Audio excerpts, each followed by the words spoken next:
दोस्तों ये कहानी एक सत्य घटना पर आधारित है। अगर ये कहानी आपको पसंद आती है तो इस वीडियो को लाइक कर दीजिएगा और चैनल को सब्सक्राइब कर दीजिएगा। जब मृत्यु का समय निकट आया तो पिता ने अपने पुत्र को बुलाकर कहा कि बेटा, मेरे पास धन संपत्ति नहीं है कि मैं तुम्हें विरासत में दूं, पर मैंने जीवन भर सच्चाई और प्रामाणिकता से काम किया है, तो मैं तुम्हें आशीर्वाद देता हूँ कि तुम जीवन में बहुत सुखी रहोगे और धूल को भी हाथ लगाओगे तो वह सोना बन जाएगा। बेटे ने सिर झुकाकर पिताजी के पैर छुए।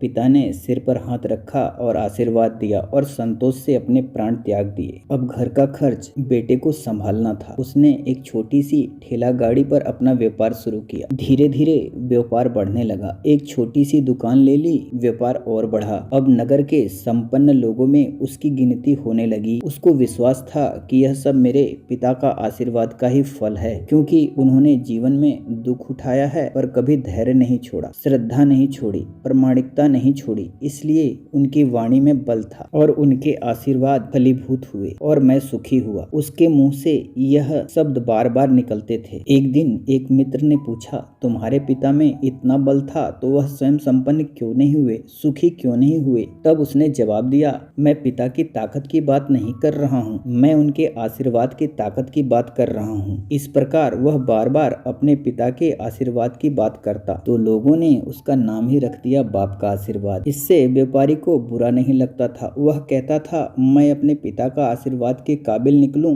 यही चाहता हूं। ऐसा करते कई साल बीत गए। वह विदेशों में व्यापार करने लगा। जहां भी व्यापार करता उसे बहुत लाभ होता। एक बार उसके मन में आया कि मुझे लाभ ही लाभ होता है, तो मैं एक बार नुकसान का अनुभव करूं। तो उसने अपने एक मित्र से पूछा कि ऐसा व्यापार बताओ जिससे मुझे नुकसान हो। मित्र को लगा कि इसको अपनी सफलता और पैसों का घमंड आ गया है। इसका घमंड दूर करने के लिए इसको ऐसा एक धंधा बताऊं इसको नुकसान ही नुकसान हो। तो उसने उसको बताया कि तुम भारत में लौंग खरीदो और जहाज में भरकर अफ्रीका के जंजीबार में जाकर बेचो। व्यापारी को यह बात ठीक लगी। जंजीबार तो लौंग का देश है।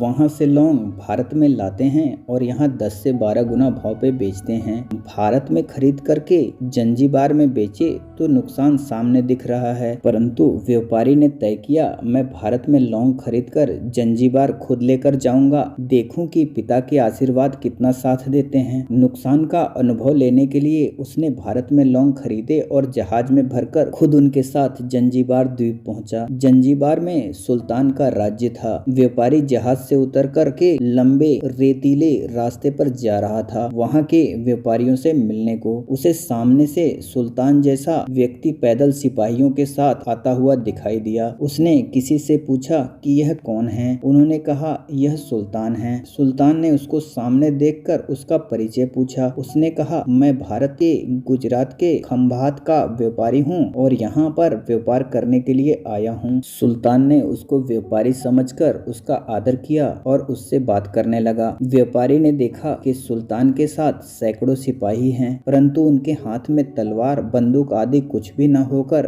बड़ी बड़ी छलनियां हैं। उसको आश्चर्य हुआ। उसने विनम्रता पूर्वक सुल्तान से पूछा, आपके सैनिक इतनी छलनी लेकर क्यों जा रहे हैं? सुल्तान ने हंसकर कहा कि आज सवेरे समुद्र तट पर घूमने आया था, तब मेरे उंगली से एक अंगूठी यहाँ कहीं निकल कर गिर गई। अब रेत में अंगूठी कहाँ गिरी पता नहीं, तो इसलिए मैं इन सैनिकों को साथ लेकर आया हूँ। यह रेत छानकर मेरी अंगूठी उसमें से तलाश करेंगे। व्यापारी ने कहा, अंगूठी बहुत महंगी होगी। सुल्तान ने कहा, नहीं, उससे बहुत अधिक कीमती वाली अनगिनत अंगूठी है मेरे पास, पर वह अंगूठी एक फकीर का आशीर्वाद है। मैं मानता हूँ कि मेरी सल्तनत इतनी मजबूत और सुखी उस फकीर के आशीर्वाद से है, इसलिए मेरे मन में उस अंगूठी का मूल्य सल्तनत से भी ज्यादा है। इतना कहकर सुल्तान ने फिर पूछा, बोलो सेठ, इस बार आप क्या माल लेकर आए हो? व्यापारी ने कहा, लौंग। सुल्तान के आश्चर्य का ठिकाना नहीं रहा। यह तो लौंग का ही देश है सेठ, यहाँ लौंग बेचने आए हो? किसने आपको ऐसी सलाह दी?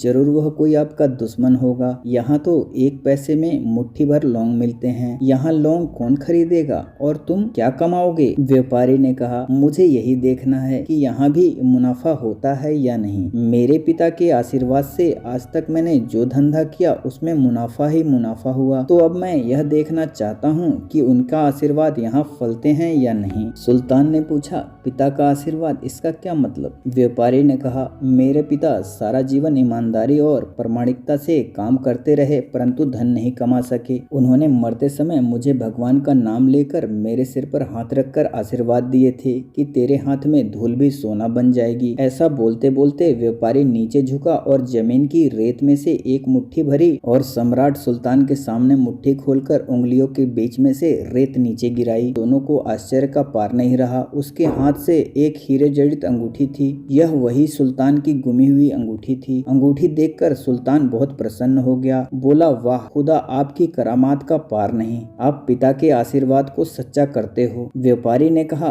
फकीर के आशीर्वाद को भी वही परमात्मा सच्चा करता है। सुल्तान और खुश हुआ, व्यापारी को गले लगाया और कहा, मांग सेठ, आज तू जो मांगेगा मैं दूंगा। व्यापारी ने कहा, आप 100 वर्ष तक जीवित रहो और प्रजा की अच्छी तरह से पालन करो। प्रजा सुखी रहे, इसके अलावा मुझे कुछ नहीं चाहिए। सुल्तान और अधिक प्रसन्न हो गया। उसने कहा, सेठ, तुम्हारा सारा माल मैं आज खरीदूंगा और तुम्हारी मुंह मांगी कीमत दूंगा। तो दोस्तों, इस कहानी से हमें यह शिक्षा मिलती है कि पिता का आशीर्वाद हो तो दुनिया की कोई ताकत तुम्हें कहीं पराजित नहीं होने देगी। पिता और माता की सेवा का फल निश्चित रूप से मिलता है। आशीर्वाद जैसी कोई संपत्ति नहीं होती।